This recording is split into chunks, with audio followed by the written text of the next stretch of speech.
जय Hind dear student. देखिए, Indian air force navy NDA के लिए ये इंपॉर्टेंट साइनोनिम की सीरीज चल रही है, जिसका ये दूसरा वीडियो है। आइए देखते हैं आज की इस वीडियो में कौन कौन से साइनोनिम आपको देखने को मिलते हैं। पहला क्वेश्चन है कि सडेनली, आपके सामने लिखा हुआ है सडेनली। सडेनली का मतलब होता है अचानक। इसका सिनोनिम आपको बताना है। ध्यान से देखेंगे ऑप्शंस को। आप चाहें तो एक रजिस्टर भी मेंटेन कर सकते हैं, किसी कॉपी में भी इन सबको लिखते चल सकते हैं, ताकि एग्ज़ाम के समय आपको दोहराने में आसानी हो। तो सडनली का मतलब होता है अचानक, जिसको क्विकली भी कह सकते हैं। अगर इसकी बात करें साइनोनिम की, तो अनएक्सपेक्टेडली भी कह सकते हैं, अब्रुप्टली भी कह सकते हैं। तो यहाँ पर ऑप्शन नंबर ए है अब्रुप्टली, तो यही सही होगा। देखिए, किसी भी शब्द का मैं एक से अधिक आपको यहाँ पर सिनोनिम बताऊंगा, ठीक है। अगला ऑप्शन भी समझ लीजिएगा, रस लिखा हुआ है। रस मतलब होता है भीड़, कहते हैं ना कि बहुत रस भरी जगह, यानी भीड़ भाड़ वाली जगह है। रैश, RASH, रैश का मतलब होता है जल्दबाज, और ट्रैश का मतलब होता है कचरा, जिसको बोलते हैं ना जंक, जंक या डर्ट बोलते हैं। अगला जो आपके सामने वर्ड है, ये लिखा हुआ है एक्सीड। एक्सीड का मतलब होता है मान लेना। क्या करना? मान लेना। मतलब सपोज, सपोज कहते हैं ना कि सपोज करो, यानी कि मान लो। तो एक्सीड का मतलब होता है मान लेना। तो इसकी साइनोनिम हो जाएगी सपोज या एज्यूम, एज्यूम करना यानी मान लेना, या एग्री। तो ऑप्शन नंबर क्या होगा? ए सही होगा, एग्री। ठीक है, समझ में आ रही है ये बात? अच्छा, बाकी के ऑप्शन समझ लीजिएगा। डिसएग्री का मतलब यही एग्री का उल्टा हो गया, ठीक है। असहमत जिसको कह सकते हैं। कंप्लीट का मतलब पूरा। और लेक्सिकल का मतलब क्या होता है? लेक्सिकल का मतलब होता है शाब्दिक। शाब्दिक का मतलब शब्द से है। देखिए, जो लोग डिक्शनरी बनाते हैं ना, जो लोग शब्दों को अलग अलग जगह से इकट्ठा करके डिक्शनरी बनाते हैं, उनको बोलते हैं लेक्सिकोग्राफर। इसी लेक्सिकल से बना है लेक्सिकोग्राफर। वे लोग जो डिक्शनरी बनाते हैं, कंपाइल डिक्शनरी, वन वर्ड में भी पूछता है, ठीक है। तो एक चीज, आप डिक्शनरी की स्पेलिंग कमेंट बॉक्स में कमेंट करिएगा अगर आपको पता होगा तो। आगे बढ़ते हैं। एक्युमुलेट, एक्युमुलेट लिखा हुआ है, इसकी सैनोनिम क्या होगी? एक्यूमुलेट का मतलब होता है संचय करना या कि फिर जमा करना। अब देखिए, बात करेंगे जब इसकी सैनोनिम की, तो इसकी सैनोनिम हो जाएगी डिपॉजिट। आप बैंक में पैसा डिपॉजिट करते हैं ना, डिपॉजिट, कलेक्ट या पाइल या पुट टुगेदर या गैदर या अमास, इतने सारे इसके सैनोनिम हैं। तो ये जो सभी ऑप्शन दिख रहे हैं ना, ये सभी सही हैं। तो ऑल ऑफ दीज हो जाएगा। एक्युमुलेट का मतलब होता है जमा करना, डिपॉजिट करना, कलेक्ट करना, अमास करना, गैदर करना, पाइल करना, ठीक है।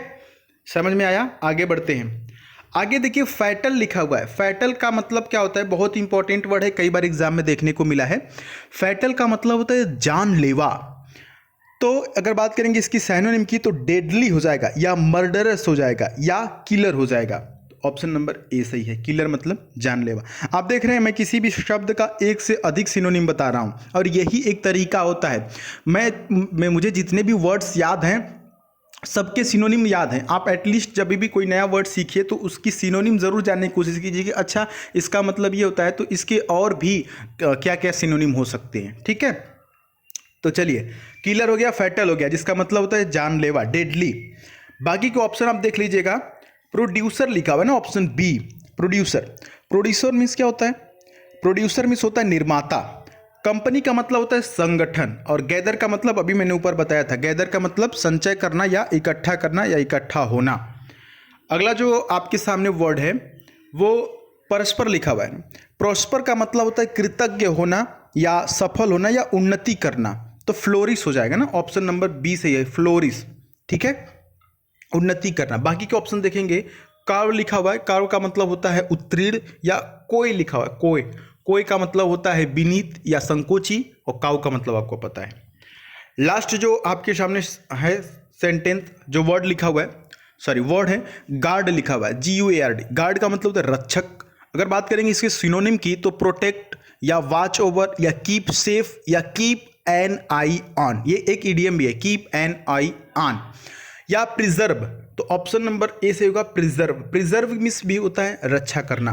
और यहां पर देखेंगे कि ऑप्शन नंबर डी जो है प्रोटेक्टर, ठीक है। तो प्रोटेक्टर का मतलब भी होता है रक्षक। अब देखिए, प्रोटेक्टर और प्रिजर्व दोनों सही है, और गार्ड का मतलब भी होता है रक्षक, ठीक है। तो यहाँ पर अनफॉर्चुनेटली ऐसा हो गया है कि दोनों ऑप्शन लगभग सही है, ठीक है, मतलब दोनों सही हैं। तो ऐसा आपको एग्जाम में नहीं मिलेगा, यहाँ पर लिखने में मतलब टाइपिंग में प्रॉब्लम गई। प्रोटेक्टर का भी मतलब क्या होता है, रक्षा करने वाला, जो प्रोटेक्ट करता है। प्रिजर्व का मतलब भी होता है रक्षा करना, और गार्ड का मतलब होता है रक्षा करना। तो तीनों साइनोनिम हो गए। और आप लिख सकते हैं कि वॉच ओवर करना या कीप सेफ करना या कीप एन आई ऑन, ये भी होता है, ठीक है। बाकी के ऑप्शन समझ लीजिएगा। शेल्टर लिखा हुआ है, शेल्टर का मतलब होता है आश्रय या शरण या पनाह।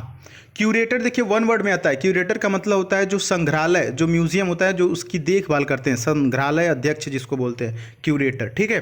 तो इतने वर्ड्स मैंने आपको बताया और इनको साइनोनिम बताया।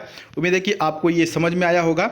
एक मोटिवेशन लास्ट में आपके लिए, ये इंस्टाग्राम पे मैंने शेयर किया हुआ है। ये एक बुक है ना डेल कार्नेगी की, उनके मतलब मैं पढ़ रहा था कल तो वहाँ से मिला, तो मैंने इसको हाईलाइट करके आपके लिए दिया। देखिए वहाँ पर मैंने पढ़ा जब तो समझ में आया। So a genuine interest in other people. अगर आप चाहते हैं कि लोग आपसे इन्फ्लुएंस हों, लोग आप में इंटरेस्ट रखें, लोग आपसे खुश रहें, लोग आपके साथ संबंध बनाना चाहें, लोग आपसे दोस्ती करना चाहें और आपसे बात करके लोगों को अच्छा लगे, तो आपको उनके अंदर एक जेन्युइन इंटरेस्ट दिखाना होगा। जेन्युइन इंटरेस्ट का मतलब कि सच में उनको लगे कि नहीं ये बंदा हमारे में इंटरेस्ट ले रहा है, इस बंदे को हमसे बात करने में अच्छा लग रहा है, मतलब उनको अच्छा फील कराना होगा, है ना। So a genuine interest in other people. दूसरे लोगों में अगर आप चाहते हैं संबंध बनाना तो उनमें आप इंटरेस्ट दिखाएंगे, ठीक है। तो ये एक छोटी सी नॉलेज आपके लिए। बाकी आप इंस्टाग्राम पे फॉलो कर सकते हैं, वहाँ पर मैं डेली आपको अपडेट करता रहता हूँ। इस चैनल पर नए तो सब्सक्राइब करके नोटिफिकेशन बेल ऑन कर लीजिएगा। इसी तरह से आगे भी वीडियोस आती रहेंगी। मिलते हैं अगली वीडियो में, तब तक के लिए जय हिंद, वंदे मातरम।